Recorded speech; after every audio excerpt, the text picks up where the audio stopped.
Thanks to all of you for coming to this talk by Michael Cremo on forbidden archaeology here at Google. So when was the last time somebody questioned evolution? Do you know? Like, in your experience, any numbers? Like, I'm just trying to say how often it happens, somebody questioning such a major theory as evolution. Any guess? I mean, before the talk. Sorry? Okay, that's good. Yeah, that's good that people are aware of that debate. Some people don't even know that it's a theory and it's being debated, and they just take it for a fact as much as gravity. That's good to know that you are aware of that. And so we have Michael Cremo here. So he has a lot of extensive introduction about how we got into this topic. So I don't want to steal that as part of my introduction.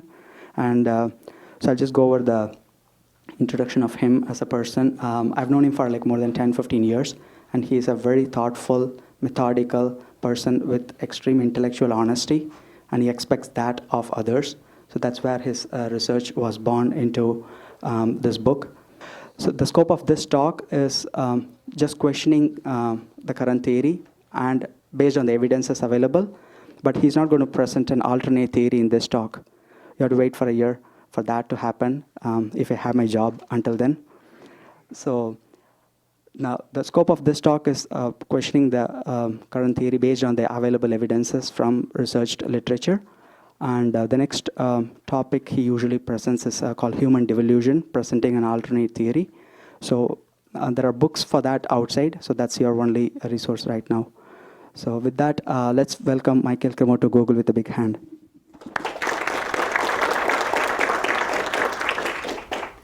Thank you for the nice introduction. And thank you, ladies and gentlemen, for coming to hear a little something about the topic forbidden archaeology, evidence for extreme human antiquity.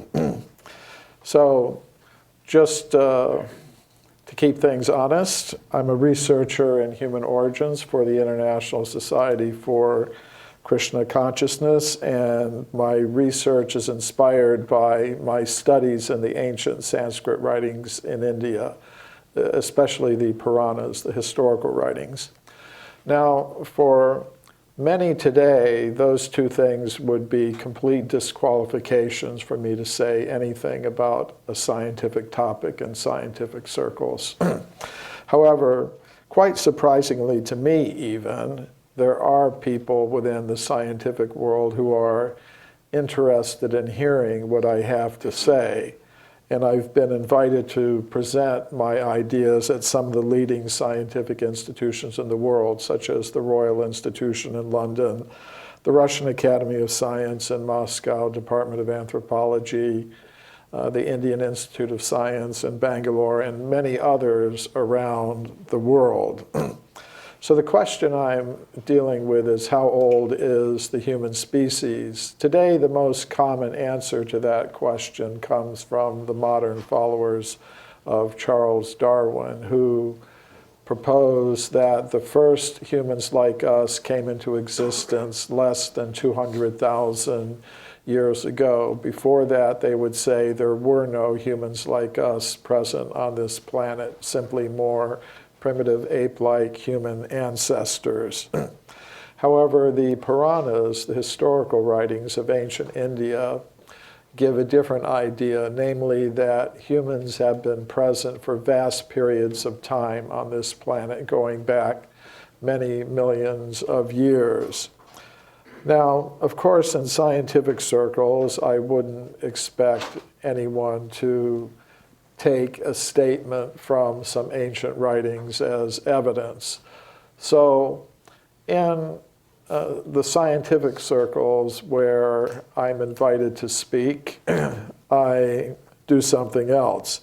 I make a prediction, namely, if what the Puranas say about human antiquity is true, there should be reports of archaeological evidence for humans existing much further back in time than 200,000 years ago, perhaps going back many millions of years. So my method for testing that prediction is to examine all archaeological reports from the time of Darwin to the present.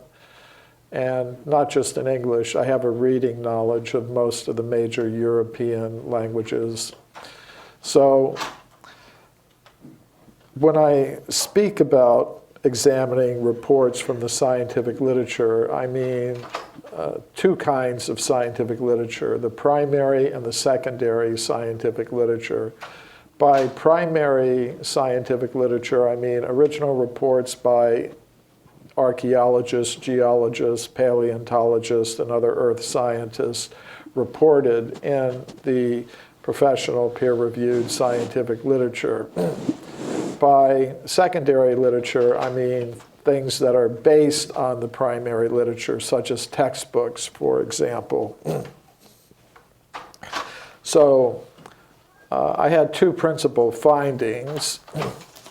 The first finding is not so surprising. There are no reports of evidence for extreme human antiquity in the current secondary literature, textbooks, survey studies, and things of that sort.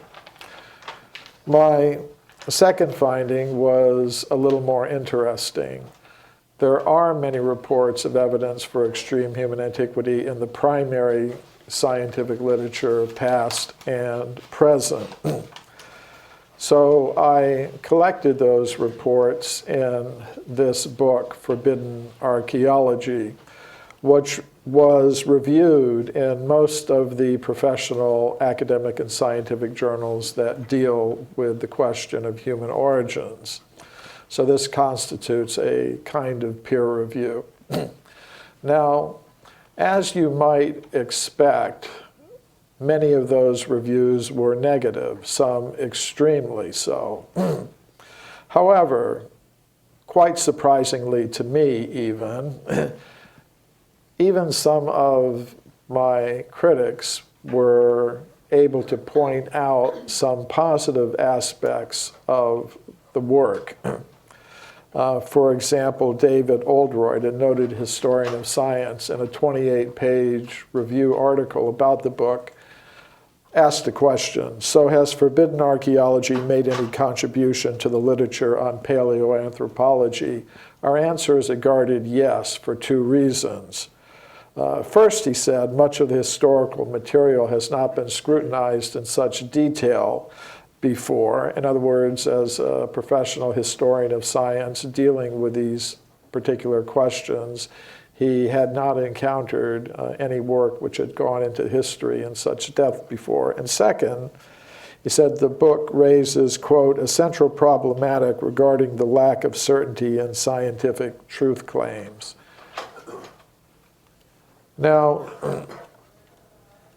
after the book was published and many of the reviews came out, I began speaking about the topic of the book at scientific conferences. The first time I did that was in 1984 at a meeting of the World Archaeological Congress. It's the world's largest international organization of archaeologists. I presented a paper there called Pharaonic Time in the Archaeological Record.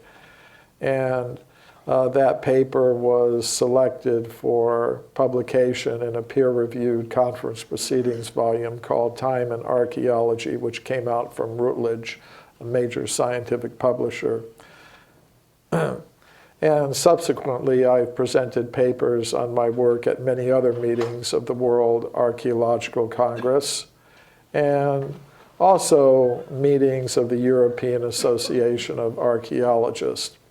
And the reason I'm mentioning this is just to show that the kinds of things I'm saying are part of the scientific discourse in the scientific disciplines that are related to human origins. Now, admittedly, it's not a popular voice. It's an extreme minority voice, limited maybe even to a minority of one. But still, surprisingly enough to many people, it is a part of the discourse. So one of the questions I had about the kind of evidence I'm talking about is why exactly is it missing from the current secondary literature if it's there in the primary literature. And I'm proposing it's because of a process of knowledge filtration that operates in the world of science. And here I'm not talking about a satanic conspiracy to suppress truth. I'm talking about something that philosophers of science and historians of science have understood for a long time, namely that theoretical preconceptions can influence how scientists may react to different categories of evidence that come to their attention. We can call the blue box the knowledge filter. What it represents is the dominant consensus in a scientific discipline at a particular point in time.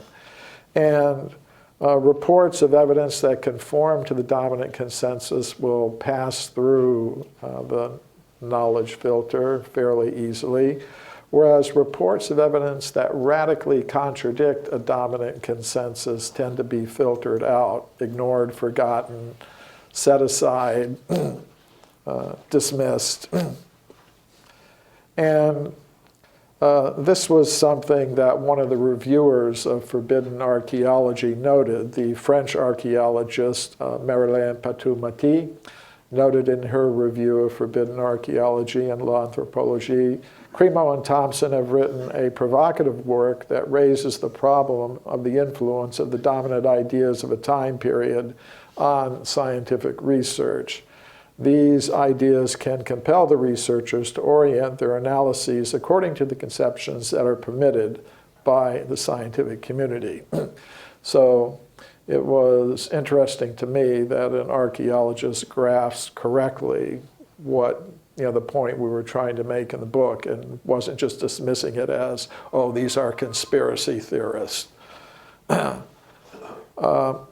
now going to go over some of the kinds of reports that I'm talking about. This is Virginia Steen McIntyre, an American geologist. She was involved in dating an archaeological site at Huayatlaco in Mexico. There, archaeologists had discovered projectile points and other stone tools and weapons. And they were, of course, interested in how old these things were. This is the excavation at Huayatlaco. And the artifacts were photographed intact in the layers of rock in which they were found. Virginia Steen McIntyre and her colleagues used 4 different methods to date the site. Animal bones with butchering marks were found in the same layers where the stone tools. The geologists used the uranium series method to date those bones. They got an age of 245,000 years. Above the layer with the stone tools was a layer of volcanic ash. The geologists used the zircon fission track method to date that layer of ash. They got an age of 270,000 years. Using all 4 methods that they employed, the geologists concluded the site must be at least 250,000 years old. However, the archaeologists refused to accept the date. They said humans capable of making those artifacts didn't exist anywhere in the world 250,000 years ago. They hadn't evolved yet, what to speak of being present in North America. They considered the oldest human presence in North America to go back only about 20,000 years. So they refused to publish the age for the site given by their own hand-picked team of geologists. So Virginia Steen McIntyre and her colleagues were a little surprised by that, so they decided to independently publish the age for the site in a journal called Quaternary Research. But when they did that, they experienced an extreme negative backlash from their colleagues in the scientific world because they had dared to publish something like this. Virginia Steen McIntyre wrote to one of the editors of the journal, "Not being an anthropologist, I didn't realize how deeply woven into our thought the current theory of human evolution has become. Our work at Huayatlaco has been rejected by most archaeologists because it contradicts that theory, period." So Some of the cases I'm going to be talking about are from the more recent history of archaeology, some from the more distant history of archaeology. Some of the cases are going to be closer to what the mainstream concepts allow, and some are going to be further and further distant from what current ideas would consider possible. This is one of the founders of modern archaeology, Jacques Boucher de Perthes. In one of his excavations at Moulins-Quignon near Abbeville in northeastern France, he found an anatomically modern human jawbone. He found it in the bottom layers of his excavation with stone tools and weapons. According to modern geologists, that layer at Abbeville is about 430,000 years old. It was quite a controversial discovery, even in the 19th century. Many scientists could not accept that humans existed at that distant point in time. So some of them proposed, well, Boucher de Perthes must have been the victim of a hoax. Somehow or other, someone must have gone to some Roman cemetery, gotten a jawbone, 2,000 or 3,000 years old, and buried it in the excavation for him to find. And that's actually the explanation that we see in today's textbooks. However, what we do not see in today's textbooks is that after these hoax accusations came out, Boucher de Perthes made additional excavations at Moulins-Quignon.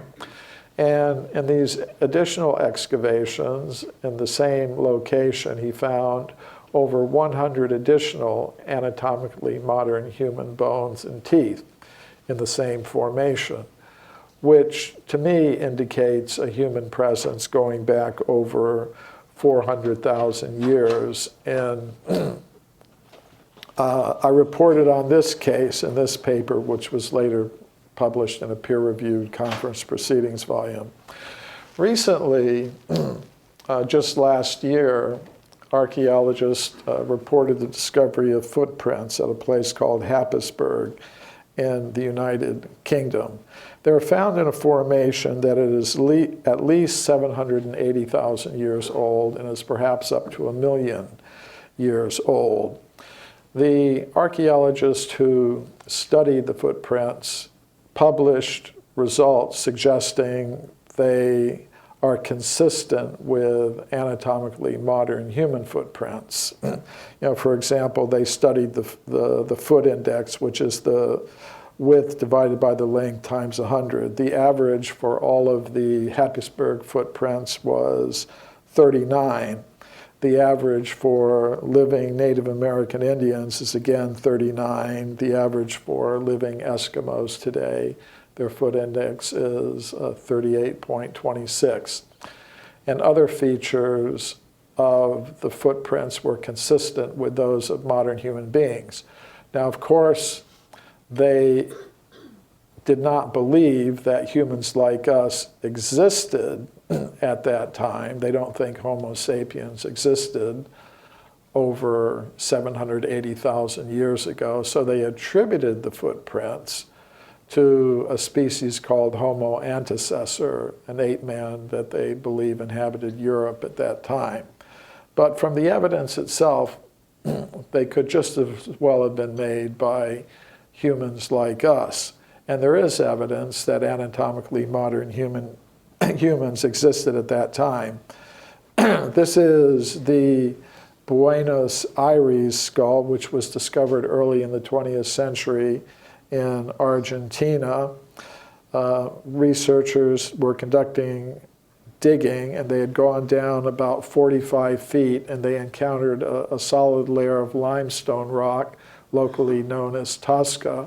And after they broke through that layer, they found a human skull cap of an anatomically modern human type in the Pre-Ensenadan formation, which geologists consider to be 1.5 million years old. This discovery was reported to the scientific world in the primary scientific literature by the South American scientist Florentino Ameghino.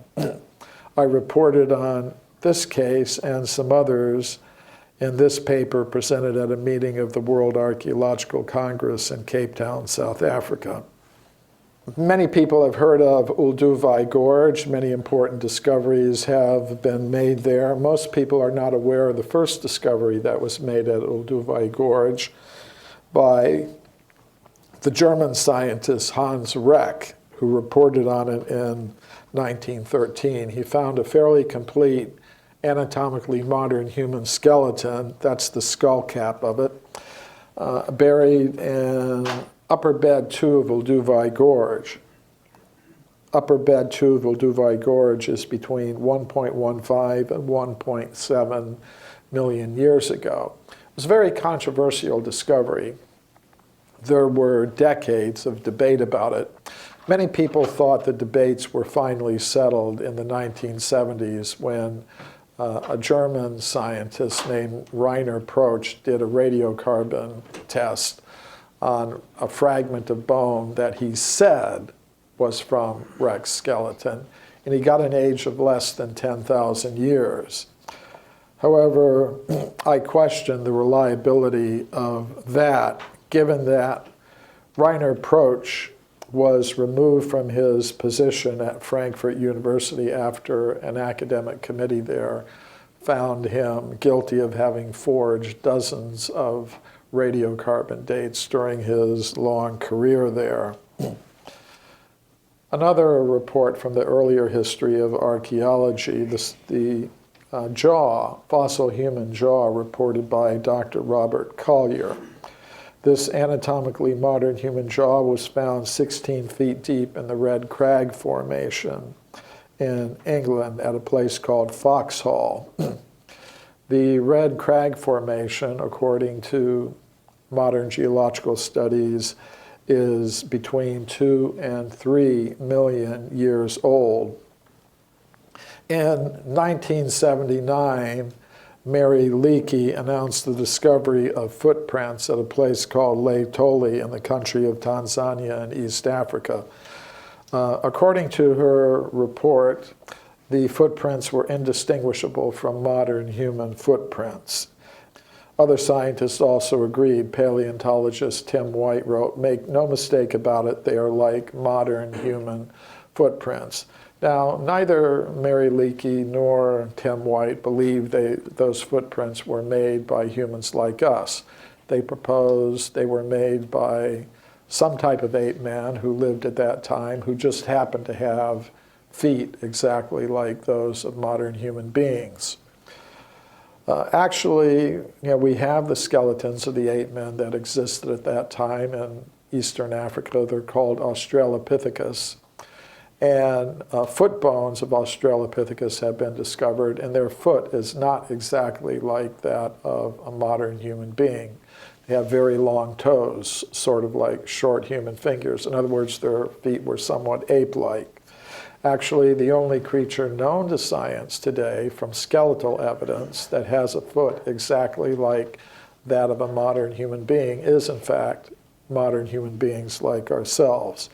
So what did Mary Leakey find? I think we have to remain open to the possibility. She found evidence that humans like us were present almost 4 million years ago. The footprints were found in layers of solidified volcanic ash that were dated using the potassium-argon method as being 3,700,000 years old. I presented evidence on this case at a meeting of the European Association of Archaeologists that was held in England. Now, some people might say, okay, footprints are perhaps a little bit ambiguous. It would be better if there were human skeletal evidence, almost 4 million years old. Such things have been reported in the primary scientific literature. For example, the Italian geologist Ragazzoni reported finding human skeletal remains at a place called Castanello in northern Italy. They were found in layers of rock that modern geologists consider to be about 4 million years old. I went to the village of Castanedolo. I met this gentleman there, and he gave me a copy of a very rare geological report dealing with this discovery. And from the information in the report, we were able to locate the place where the discoveries were made. Now, the current explanation of these discoveries is, well, it's not really possible that you could have anatomically modern human skeletons and layers of rock 4 million years old. So the proposal is that maybe about 4,000 years ago, somebody died on the surface, his friends dug a grave and put the skeleton down in that ancient layer of rock, and that's why you think you have a human skeleton 4 million years old. Things like this can happen. Technically, it's called intrusive burial.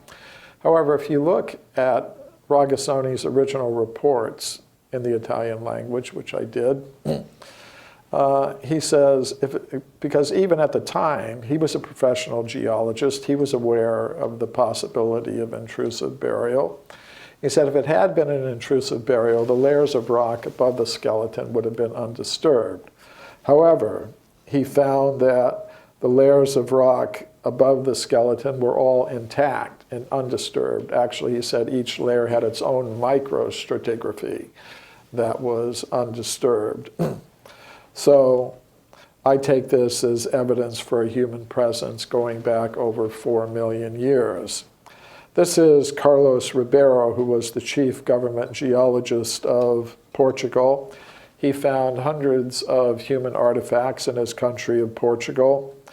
He found them in layers of rock that date back to the early Miocene period, which means they would be about 20 million years old, according to today's understanding. He, as a professional geologist, he said they cannot have come into those layers from any higher level through any fissure or crack or all the usual kinds of counter-explanations. He displayed the artifacts in the Museum of Geology in Lisbon. But if you go there today, you won't see them on display anymore. They're kept in the cabinets behind me. But I was able to get permission from the directors of the museum to study and photograph some of these human artifacts from the early Miocene period. I also carefully studied Ribeiro's original maps and field notes and correspondence in the museum archives. And then I went into the countryside of Portugal and I relocated some of the sites where he made his discoveries. This is the quarry at Morganheira, and he found human artifacts there in lower Miocene formations. This is one of them. It's a flint artifact. It's interesting what happened. When Ribeiro was alive, the artifacts were displayed in the museum with labels showing a lower Miocene age for them, about 20 million years. After he died, his colleagues in the museum did something interesting. They left the artifacts on display, but they wrote new labels for all of them. This is the new label they wrote for the artifact I just showed you. Second line gives the age, Paleolitico Superior, upper Paleolithic period. According to geologists today, that period in Europe goes back about 20,000 years. So it's interesting. Ribeiro's colleagues thought 20 million years, that's clearly impossible. 20,000 years, that sounds about right for discoveries like this. So they just wrote new labels for all of the artifacts. Now, the next generation of officials in the museum just put the entire collection away, and I'm the first researcher to see these things in over 50 years. I presented a paper on this case at a meeting of the European Association of Archaeologists that was held in Lisbon, Portugal in the year 2000. That paper was later published in a peer-reviewed scientific journal from Europe, the Journal of Iberian Archaeology. A case that's always fascinated me has been the California gold mine discoveries. Gold was discovered in California, and miners went to places like Table Mountain in Tuolumne County, near Sonora, actually not too far from here.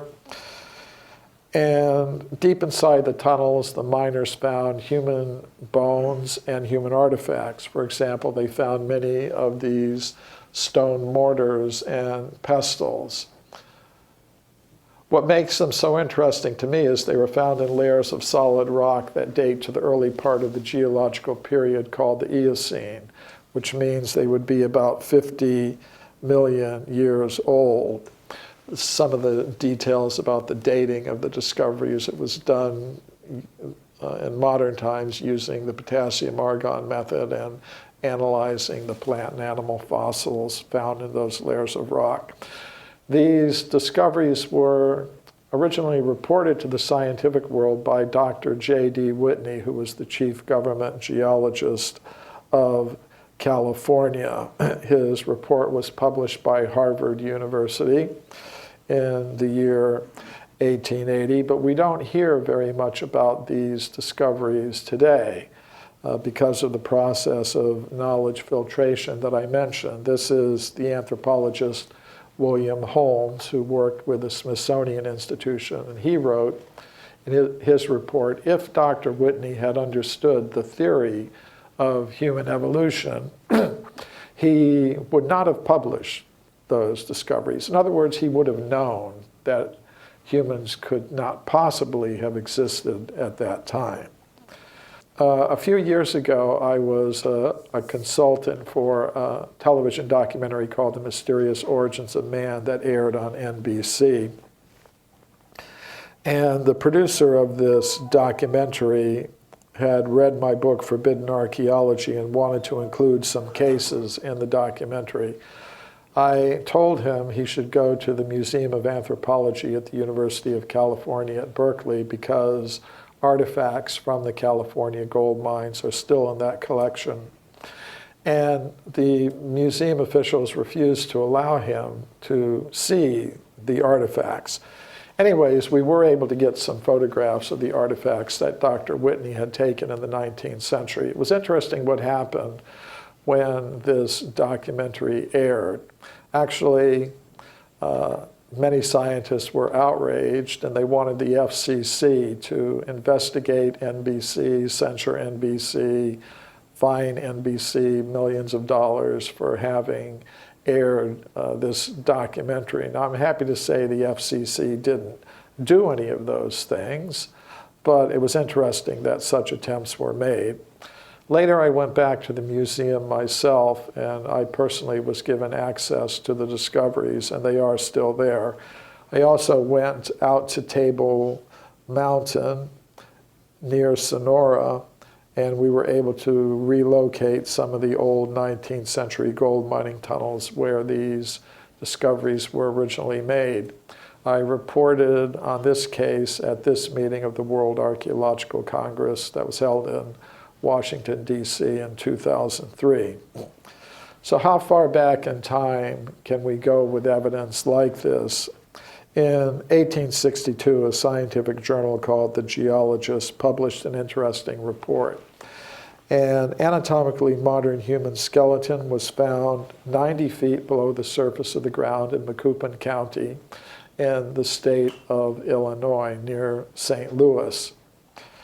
According to the report, above the skeleton was a thick layer of slate rock that was unbroken. That's an important detail because it kind of rules out the intrusive burial hypothesis.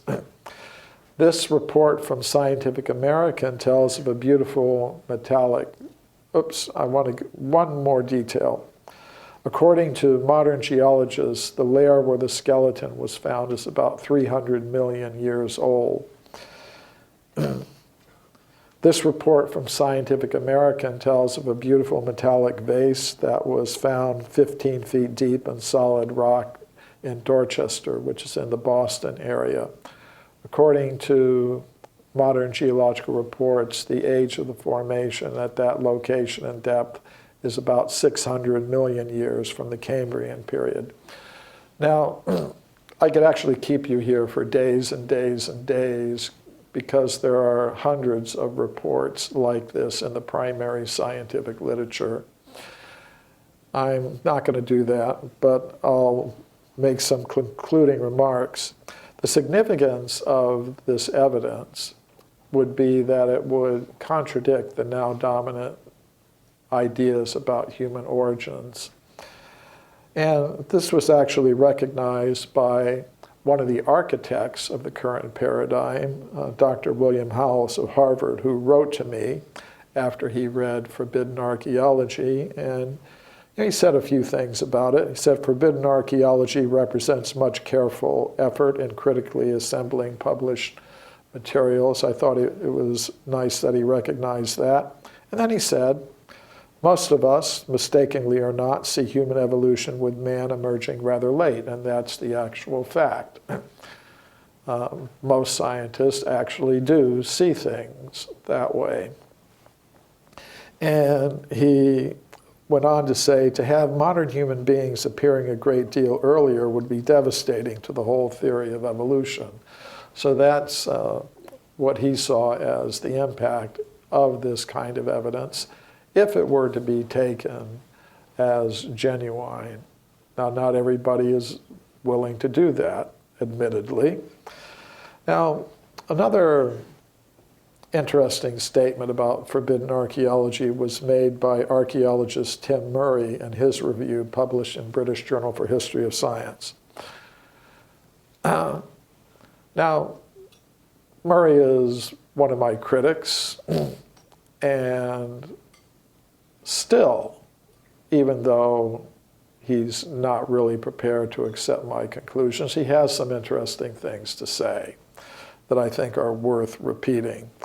He said, "Forbidden archaeology," quote, "provides the historian of archaeology with a useful compendium of case studies in the history and sociology of scientific knowledge, which can be used to foster debate within archaeology about how to describe the epistemology of one's discipline." And that's actually what I was trying to do in putting that book together, to foster debate within archaeology about the epistemology of the discipline. And to see this acknowledged in the professional literature was kind of interesting. Now, he went on to say, "Forbidden archaeology is designed to demolish the case for biological and cultural evolution and to advance the cause of a Vedic alternative." Now, I plead guilty to that indictment. And, it's at this point that many in the world of science today are really going to have strong objections to the kinds of things that I do. This mention of Vedic alternative, in other words, some alternative that has its roots in some religious or spiritual idea. According to many in the world of science today, this is completely verboten. That's why I called the book Forbidden Archaeology. But it's interesting what Tim Murray had to say about that. He said, "The dominant paradigm has changed and is changing, and practitioners openly debate issues which go right to the conceptual core of the discipline. Whether the Vedas have a role to play in this is up to the individual scientist concerned." And I think that's an enlightened attitude that I can support. No ban, but it's just up to each individual to make up their mind whether or not they're going to try to do something like I'm doing or agree with it. Gets you into a whole discussion about religion and science. Now I'm going to close with some of my experiences in presenting this kind of thing at university audiences around the world. I've spoken at hundreds of universities around the world. My books are now in about 25 different languages. One of them is Russian. So I've lectured at a lot of universities in Russia, from Vladivostok to St. Petersburg, and usually the lectures go fine. However, at this particular university, the Tumen State University, there was a little bit of a problem. Some professors there had invited me to speak, and a lecture was scheduled. But when other faculty members found out that I was being invited to speak, they approached the administration of the university and said, we can't have this. We shouldn't allow this person to speak at our university. First of all, he's contradicting a dominant theory, and second, and even more damningly, he's doing it from some Vedic spiritual kind of perspective. So the president of the university canceled the lecture. The professors who invited me and wanted to hear me speak went to the president and tried to get him to change his mind, but the pressure from the other side was just too big, so the lecture was canceled. So then the professors who invited me went to the local branch of the Russian Academy of Sciences, and they spoke to the director there. He said, okay, if they won't let him speak at the university, he can speak here at the Russian Academy of Science building. So they had buses bring students and professors from the university to the Russian Academy of Science building. And the professors who invited me said more people came than would have come if the lecture had been held at the university. And then the next year, something interesting happened. I went back to the same university, and I was able to speak at the biology department there, no problem. I guess they just thought, better let him talk and let people just make up their minds about what he's saying. You know, they're intelligent. They'll be able to figure out if they can agree or not agree. It's not going to be the end of the world if he talks. These are some of my works: The Forbidden Archaeologist, Forbidden Archaeology, Hidden History of the Human Race, Human Devolution, My Science, My Religion, some contact information.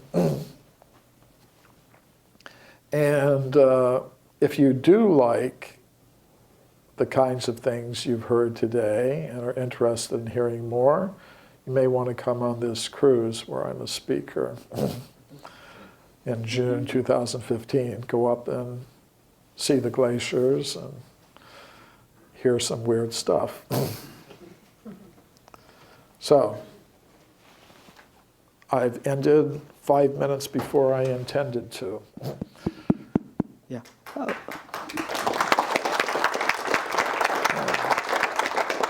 I did want to leave some time for questions. Yes, thank you. We'll start from here.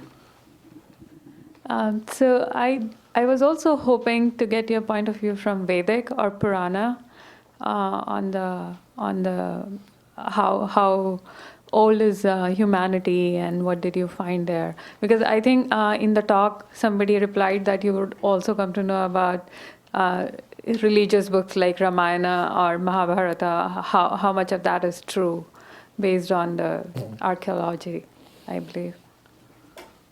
Well, you know, it depends upon what kind of circles I'm speaking in.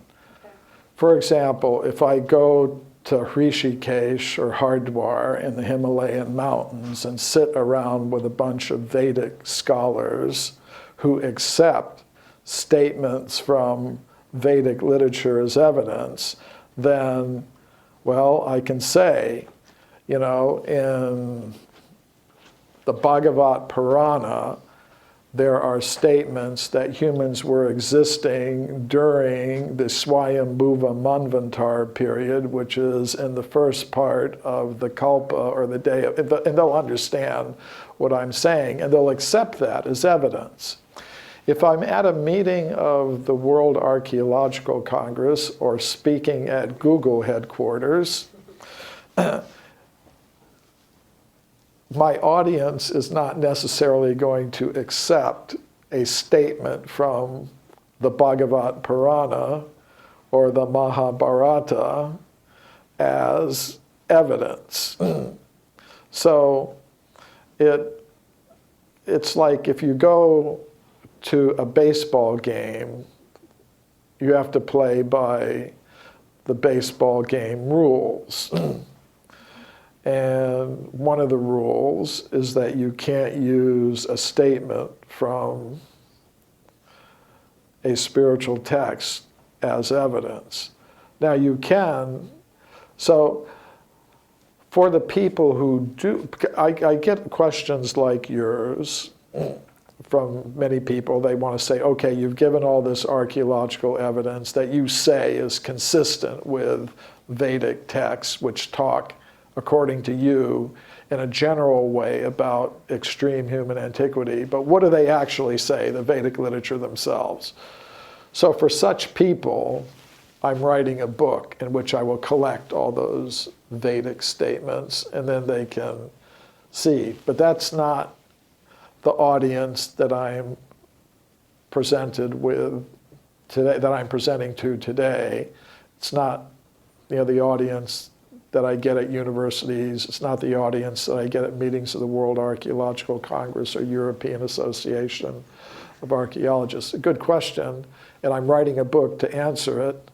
Could you say more about the actual contradiction between the extreme antiquity of humans and evolution? Because in my mind, it would just seem, well, the evolution theory could just be, oh, you just have to push it back a few million years and it could still hold up. It's just that it happened a lot earlier than people thought. That seems like a simplistic resolution. But is there something else as constraining the timeline which makes it really inconsistent? And well, it's a good question. I'll refer you back to the statement of William Howells, who said, if the kind of evidence that I'm talking about is consistent, it's inconsistent with the general theory of evolution, because he said, I didn't quote everything he wrote to me in his letter. He said, but you're putting evidence for an anatomically modern human presence before the known presence of even the most simple apes and monkeys, which would be our prospective ancestors. So you could conceivably come up with another version of the evolutionary theory, but it would be quite different from anything that's being proposed today.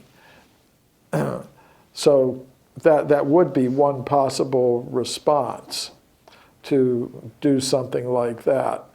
And if you feel inspired to do it, then right on.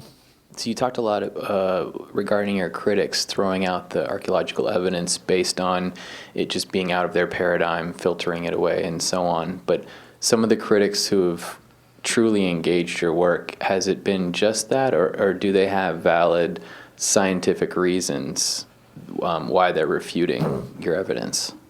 Normally, I mean, everybody's going to have to make up their own minds about these things. What I tried to do in Forbidden Archaeology was provide, in each case, all of the different opinions, all of the, all sides of the question, leave it up to the reader to make up their own mind, whether they think it's valid or not. Typically, the reactions are to suggest, first of all, it's old evidence. In other words, but this is very selective.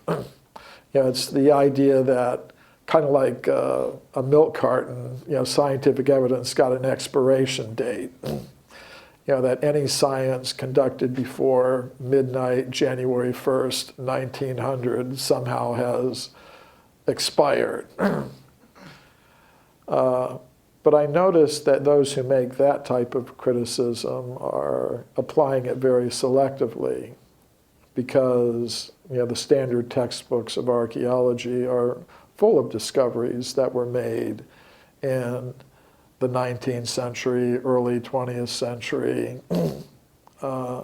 So it can't just be that just because something is from the earlier history of archaeology, it has to be wrong. Another category of objection has to do with lists of ways in which something could be wrong. It's possible there was a hoax. It's possible it could have slipped in through a fissure. It's possible that the original investigator made a mistake. It's possible that. My general response to that category of criticism is everything is certainly possible, but if you're going to proceed in a scientific way, you should be able to show that in this particular location there was a fissure, there were artifacts on the surface that resemble those that were found at that level, and there definitely was a way they could have got down there. So that's another category of objection. And of course, I'm willing to engage on that level, and it's one of the things I hope to accomplish with the book is to have a second look at some of these things, and if there are objections, raise them. My question is, you mentioned about a guy that in 19th century found a jawbone in a layer that was 400,000 years old. How did they knew in 19th century that this particular layer was that old? Without any dating methods? Okay, it's a good question. What I said, if you listen carefully, was that according to modern geologists, the layer is a certain number of years old. At that time, they characterized things in another way, not using necessarily years, but characterizing things as early Pleistocene, early Middle Pleistocene, and things of that sort. So if you translate those terms to the modern dates that are attached to those terms, it works out. So they would have said that jawbone was found in an early Pleistocene layer, which would mean it would have to be,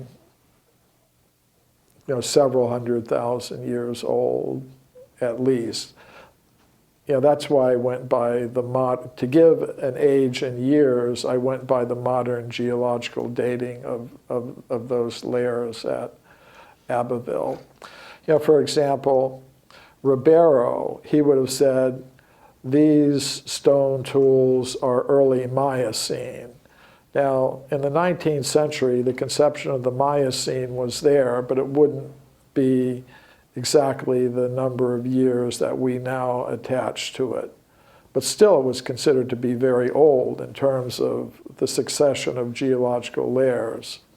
But just for current reference, I give the estimates in years that modern geologists have determined for these layers. Same with Dr. Whitney's report. He would have said, these layers are from the Pliocene period, which is an old geological period. Now the layers that he considered Pliocene are considered to be Eocene, and the age for them is between 30 and 50 million years. So in the 19th century, they wouldn't be using the same number of years that we do, but they had a concept still that in terms of the system they were using, it was older. They expected human beings like us to appear only in the very latest, very recent Pleistocene period. So if it was from the middle or the early Pleistocene, that would be anomalous for them. Is that helping? Let's say it's 19th century, we dig a hole in the ground and we find few layers, and they somehow decided, oh, this layer is younger, this is older, based on the depth, but then they put some dates to it. And I think it's almost the same as right now. We also have layers and they have dates attached to them. And My concern is that maybe we just attach the dates badly. How do you know exactly? Just like they might be wrong about the dates in 19th century, we might be wrong about the dates right now. I'm prepared to accept that. If we want to say we don't know how old anything is really, and all the dating methods are unreliable, we could certainly do that. That's one approach to take.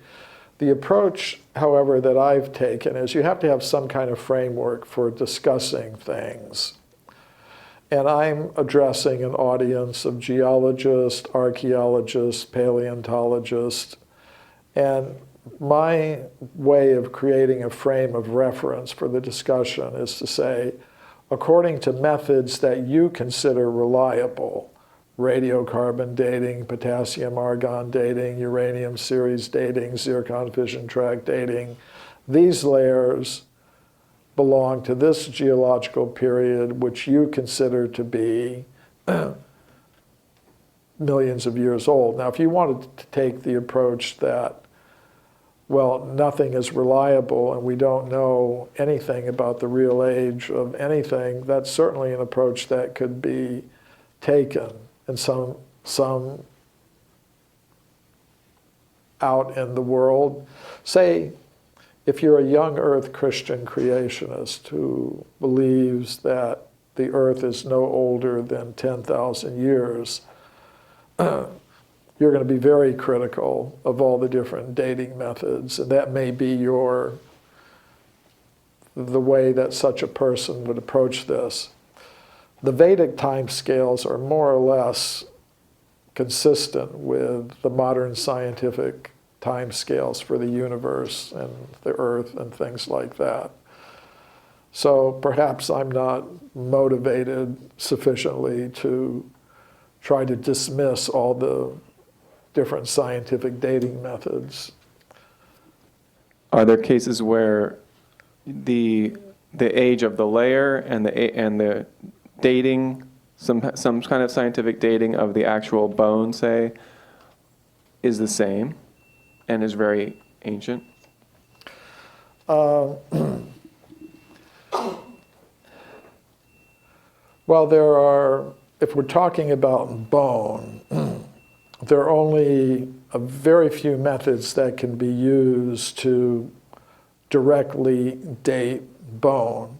There's the radiocarbon method, but that works only back to about 50 or 100,000 years at most, because it's based on the decay of carbon-14, which has a half-life of about 5,000 years, and after about 20 half-lives, there's nothing left to measure.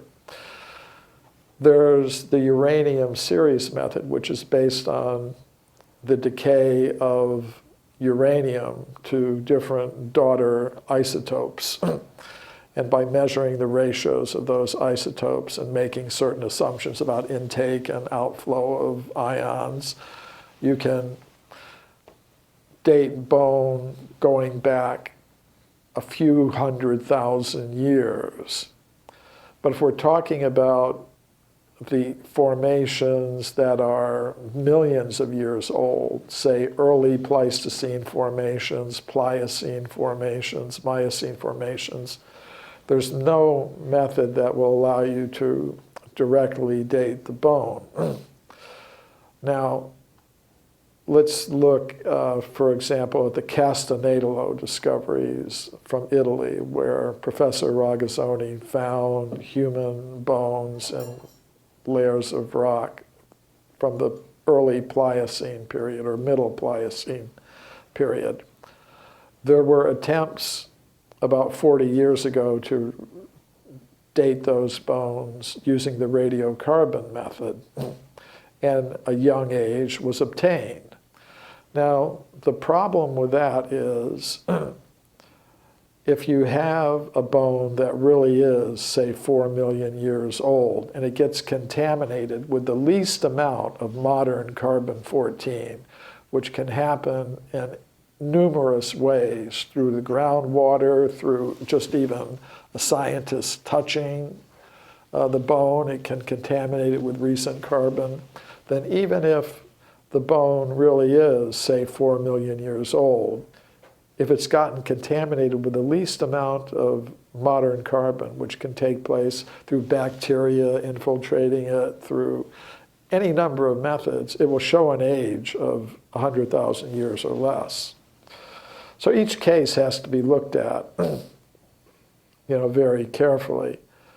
So there are cases, but as I said, the methods that you can use to directly date bone are limited to bones of, say, a few 100,000 years old or less.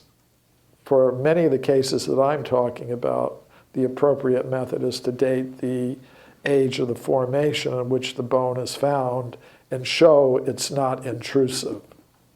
But you could say, okay, well, this layer is more than 300 or 400,000 years old, and the bone is shown to be greater than 300,000, something greater than 300,000. But are there any cases like that then? I can't think of any right offhand, because usually the attempt is to show the bone is, in the kinds of cases that I'm dealing with, there are attempts to show that the bone is not as old as it's purported to be. Undoubtedly, there are cases like that, but I can't, I'm not able to give you one right off the top of my head. I'm curious whether, from your perspective, the scientific evidence is sufficient to convince you by itself. And if it is sufficient to convince you by itself, then why refer to the Vedic texts at all? Is there something special about the Vedic texts that, mystical texts from other cultures lack? Yeah, it's a very good question, and I am open about what my epistemological commitments are. And if we study the Vedic epistemology, it tells us there are different ways of getting evidence. There are different categories of evidence. They're called pramanas. One is called the pratyaksha pramana. That means sense evidence, things we can touch, see, measure. Then there's anumana, which means logical inference. If it's like this and this, then it must be like that. These methods for getting knowledge about, especially about things that are beyond the range of the senses, like what was happening millions or billions of years ago, they become problematic. And therefore, according to the Vedic epistemology, one can rely upon another type of evidence, testimony. It's called the Shabda Pramana, which is based on the idea there is some kind of higher intelligence that is aware of these things and can communicate information about them. And that's considered to be a higher kind of evidence.